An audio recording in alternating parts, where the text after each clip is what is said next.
Assalamualaikum. Selamat datang ke Sembang at Simpang. Okay guys. Today kita special edition for Sembang at Simpang. Before that, please follow, like and share, and of course comment lah. Kalau ada komen je lah InsyaAllah. Okay, today special, very special. What is so special for today? Yes, today kita punya guest is the one and only Mr. Hadi Mirza. Assalamualaikum. Waalaikumsalam. Allahumma salli ala Muhammad wa ala ali Muhammad. Kau tahu dahsyat kau. Finally we get him to be in our property shop at Simpang Bedok guys. Ya. Okay, kita dah 6 tahun saya nak tunggu masuk bil ini. Allah. Alamak, aku lagi berdebu. Saya makan dekat sebelah tengok kedai ni. Masya-Allah. Daripada saya belum pas sampai dapat sampai hari ni baru dapat datang. Alhamdulillah. This place is open for you. Yeah. Cema, this is open for you. Special. Okay, nanti boleh. Nanti my admin will settle. InsyaAllah. Siapa? Hadi Mirza sih. The Singapore Idol loh. Number 2 The second Singapore Idol. But Asian Idol tu. Itu jangan cakap. Okay. Ni belum lagi. Kita ada macam-macam soalan nak tanya ni. Kena. Okay. Tapi dalam okay, everybody knows Hadi Mirza is an established singer. His voice control really. Alhamdulillah. I don't know how you do it You can go to falsetto pun Alamak, dia dah masuk bab falsetto pula. Tak ada. Sebab apa? Orang boleh jerit. Orang boleh tarik tapi dia boleh kolo. Tapi dah umur ni falsetto dah hilang abang. Ya ke? Nah, sikit-sikit. Dia wear and tear kan. Macam aku pernah wear and tear, ada orang lutut dah jalan dah. Tapi aku pun sama jugalah Okey, tapi tak ada diri sendiri. Dah nak dekat sebulan belum turun badminton. You play badminton tak? Boleh, semua boleh. Badminton kita every Wednesday. Itulah dengar juga. Dia kalau turun badminton, aku rasa dia duduk kat tepi je lah. Saya autograph. Kosong. Okay. Tapi everybody knows that Hadi Mirza is an established singer. Tapi I think a lot of people don't know what he did before that. So probably you want to at least what you do before you become Singapore Idol lah contoh. Singapore Idol. Correct. Okay, sebelum Singapore Idol, saya berumur 26 bila saya masuk Singapore Idol. So boleh dikatakan agak dah senior juga kalau dibandingkan dengan contestant yang lain lah. Alright. Orang umur 18, yang ada 17, kan 20. So bila saya masuk tu kira saya antara yang senior lah. Senior 26 is 26. So agak yang senior, agak yang dah ada experience untuk menyanyi. So mungkin itu adalah sebab kenapa saya berjaya waktu Singapore Idol lah. Kerana tak berapa, orang kata tu tak berapa susah lah. Pilih lagu pun agak senang time tu kan. Sebelum tu memang saya dah menyanyi selama 5-6 tahun dah. Itulah dah tahu. Kira sebelum Idol you dah memang menyanyi. Ya, sekarang nak bongkar zaman-zaman silam lah kira. Tak kira cakap no, because apa tau? No, everybody can they say boleh nyanyi lah. Tapi his level is I don't know lah, because my idol lah dia. So ramai orang dah tahu sebenarnya. I mula bernyanyi umur 20, 19, 20 dah bernyanyi di orang kata tu night clubs lah. Dan ada gaji tetap. Gaji tetap bernyanyi tiap malam Monday to Saturday. So situ daripada situ a lot of my singing experience comes from there. So bila saya di dalam band, saya seorang penyanyi lelaki. Saya kena rap, saya kena apa lagu semua saya kena. Saya you rap. I know you rap apa? Heart Tepuk. So macam lagu-lagu rap yang R&B semua kan, macam Jay-Z and all that kan, I kena rap. So lagu rock lah, lagu Elvis Presley lah, lagu apa lagi, Tom Jones lah. So saya punya repertoire tu agak sangat-sangat luas lah. Because of kita bila kerja malam, kita kena nyanyi lagu-lagu macam tu. Sebab orang request, sebab of course because of the song list, sebab of the audience, macam itulah. So that means you sing what your people want to hear lah. Yeah, and because some people they want to sing their own song. Kali but like dorang punya tapi might not be kira relevant to those people around. Betul. So you are those people who sing what people want to listen. Yes, kadang-kadang ada 80s punya lagu kan, even 70s punya lagu kan, kadang kita kena nyanyi juga. So of course me being an 80s kid, saya beranak tahun 80. So tak jauh daripada tahun 70-an kan. Kira apa 10 years apart lah. Jadi you how many years apart? 8 years? Yes. Okay. Okay. Tabib semua.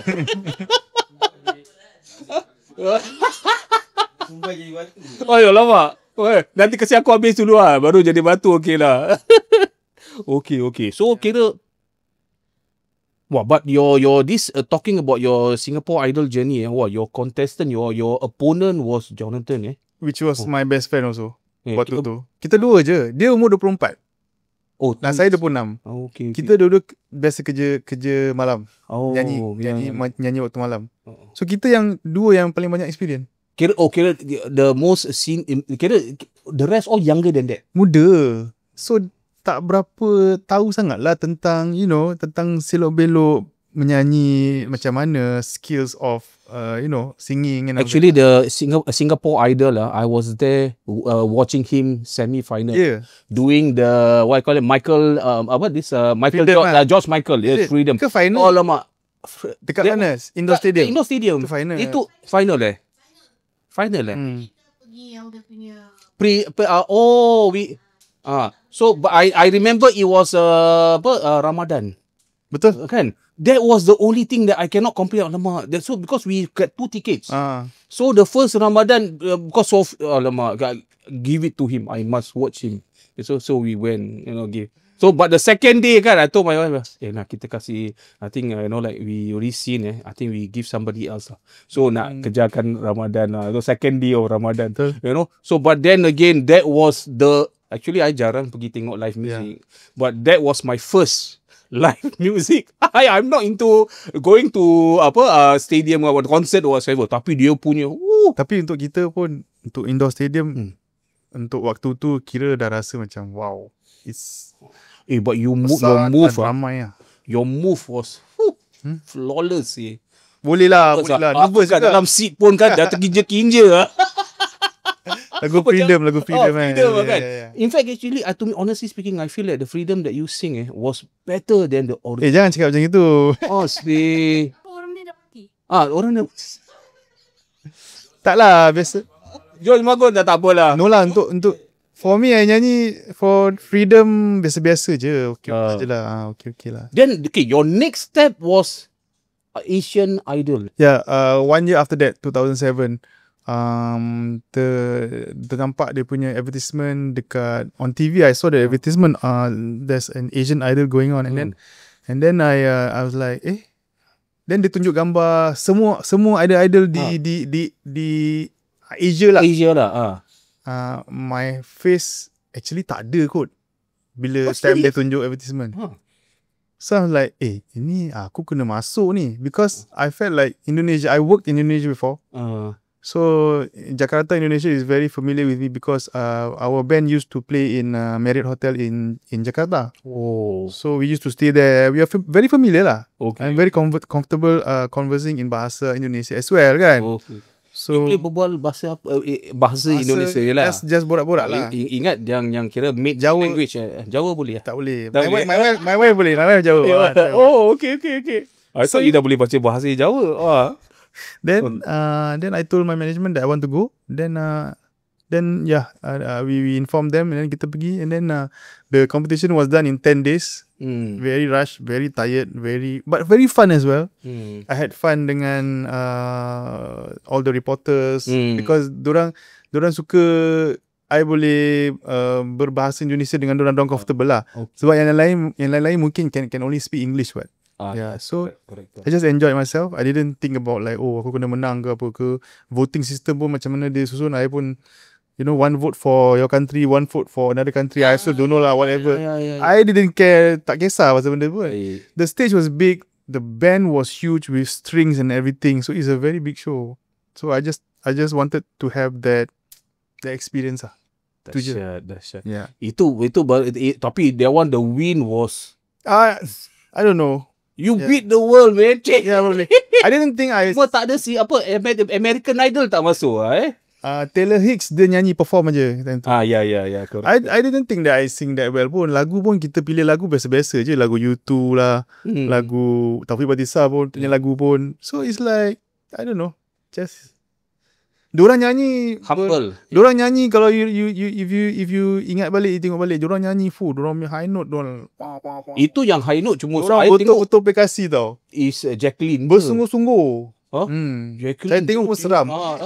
I tengok dia dah macam Whitney Houston punya. Yalah, of course lah, nak kena showcase dia punya the power Yeah. Kalau mak tapi dia punya fight pun baik. Rezeki lah, alhamdulillah. Dia relax. Steady pom pipi. No, I believe that you must be relaxed and enjoy. Itu je. Because if you relax and you enjoy, orang pun tengok, orang pun relax and enjoy. Itu je. Kan? Tak boleh nervous sangat lah. Nervous sikit boleh lah. Nervous sikit Macam gini lah, nervous sikit. Kau tak tahu behind this baju putih ni jantung ada gedak. Why? Tak ada kau. Idol. Kau how often forward to interview you. Actually he's your number one fan. Yeah, I know. Number one fan. I'm here today for you. Don't worry. Terima kasih very much. Ask me anything you want. Alamak je. Tak ada. Cannot idolize until like that lah. Kira there's a limit. Kau tidak dulu gambar Habib semua. Sekali but because of not a proper, so kira all the gambar we bring down. Sekarang dah belajar, dah tahu dah bila kita dah lebih peka bila dah berumur ni kan, lebih peka kan.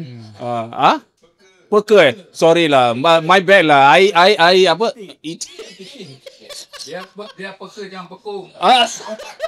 Okay, that is all background noise. Dia dapat dengar tu. Okay. So lepas tu Gegar Vaganza, that is the part that I also went down to meet him. Yeah. Okay, Gegar Vaganza was 2019 pergi tak? 2019. Tak kan? 2019. Oh, tak. Ada lagi Tak. Oh, 19 was before. Before tak. Because lah. that time I didn't know what you call it, how to get the ticket. Sekali this time sebab tu I waited for him to be the next. Ni sekarang Gegar Vaganza masih ada kan? Sekarang baru start. I tak tengok pun. Lama because dia tak ada. dia kalau ada aku tengok Alamak, not to go against any of the others nama the idol. Tak apalah, bias, tak apa. Okay. Boleh. Dia tak ada, aku tak tengok jadi korang kalau dah ada tengoklah kita punya podcast Sembang at Simpang. Kalau jumpa dia pun call boleh jumpa kat sini. Yes. Nanti kita like and share, tak apa. Like and share. Okay. So dan lepas tu apa?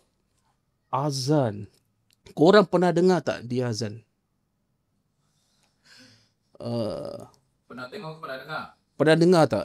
Pernah dengar tapi kira daripada YouTube lah. I tengok daripada YouTube sebab I was looking for azan, those top people yang can azan very well, all this. Yang paling best sekali kan bila Astro Oasis jemput I pergi azan untuk Astro Oasis dekat Malaysia. Azan sekarang I think Zoho dengan Asa something like that lah.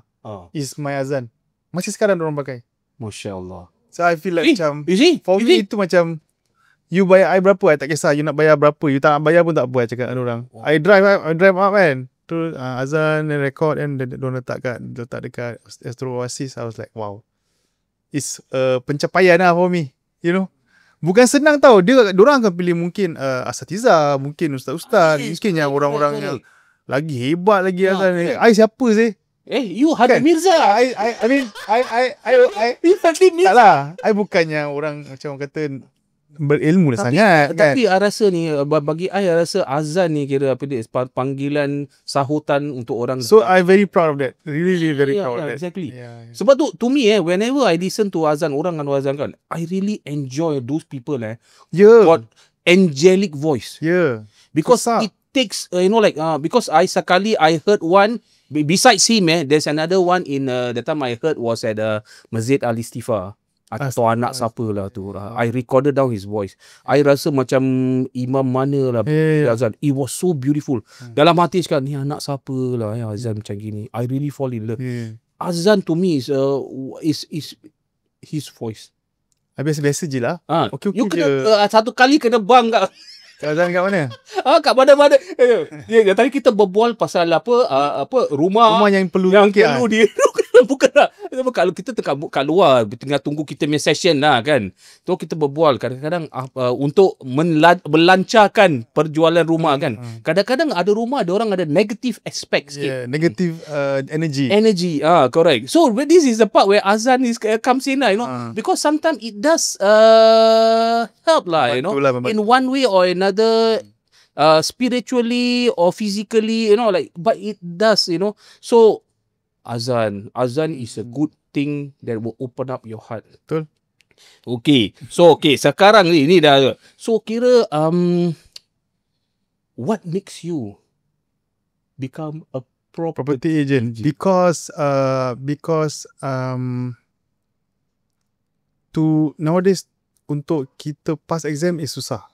Correct. So first and foremost, I memang tahu ramai kenalan-kenalan daripada dulu sampai sekarang pun yang ada dah jadi agent, and they always macam you should try, and of course I didn't find the time or even maybe mungkin azam untuk actually go for the course and for the exam. So 2 years ago I told myself tak boleh lah, kena this is something yang akan determination. Ia akan membantu masa depan my future kan. I mean kalau nak cakap pasal nak nyanyi, kita pun tak tahu sampai bila kita boleh nyanyi. Sama juga macam kerja-kerja orang yang lain. Contoh macam kerja buruh ke, kerja mekanik ke, berapa lama dia boleh buat kerja mekanik tu? Kan? So it's the same mentality di mana I feel like I need to have something more. Bukan something else, something more. So that at least I can occupy my time. Kan? Correct. At the same time maybe insyaAllah mudah-mudahan murah rezeki boleh membantu. Pasal keluarga I besar juga, banyak bantuan. Perlukan banyak bantuan. Dan kalau ada rezeki boleh bantu yang orang-orang yang luar juga kan. Tapi at the same time I was like, wow, exam ni macam mana boleh pass tak boleh pass So agak satu journey yang agak panjang juga, dalam 2 tahun tu intense tau. I told myself, you boleh. Kau boleh pass. So I took once, I fail, and then I pass one paper, and then I study again. I cakap dengan my wife kat rumah, jangan kacau I. I really So you see, he's a focused man guys. I don't know yang ada mungkin tak tahu budak-budak muda sekarang yang diploma degree mungkin senang untuk dorang. Tak ada lah. Mungkin I tak tahu mungkin. Okay. Mungkin kan. Tapi kita ni yang dah berumur ni, lagi-lagi kalau umur ke 40 ke atas, nak dive into notes balik and study is a big ask. But I told myself cannot be lah. Okay. Sure can. Ada orang, lain orang boleh buat, I pasti boleh. Lagi ada kemampuan, lagi ada daya Yes. Okay. So azam kena kuat. Then alhamdulillah I pass. So itu for me is just another pencapaian. How many times did you? 4 times. 4 times. Within 2 years. Honest. Yeah. It's not easy lah. To honestly, memang sekarang we heard from a lot of our friends or those who actually come to sit for the RES. Correct. So and ada orang lebih daripada 4 kali, ada sampai 11-12 kali. Berbelas-belas. Yes. Kau? Yes. Bertahun. Kita actually one Record 70. 17 Okay, tu boleh potong tak payah taruh dalam ni. Asyik. Yalah, like that lah. Like Tak ada sebab tu lah. Kira dia handal lah dia kira. Dia tak lah, rezeki dengan worse. correct. It's worse. Yeah. It's worse. Driving ini lagi sebab It's worse. this one is about assets. So basically people need to make sure that everybody knows the agent need to know what the hell they are getting themselves into. So yeah, so bila dapat tu rasa macam wow, Lega sangat-sangat bersyukur sangat-sangat lah. Okay. So now I'm moving on to the next stage of the journey of property, Okay. which is meeting people like you, you know, sharing ideas, you know. Okay, guys, we are going to go for a break, and we will continue our talk on his path to success in the next one. So basically, guys, please follow, comment, like, and share our property, our Simpang at Simpang podcast. Okay, with that, Akbar signing off to the next podcast. Assalamualaikum.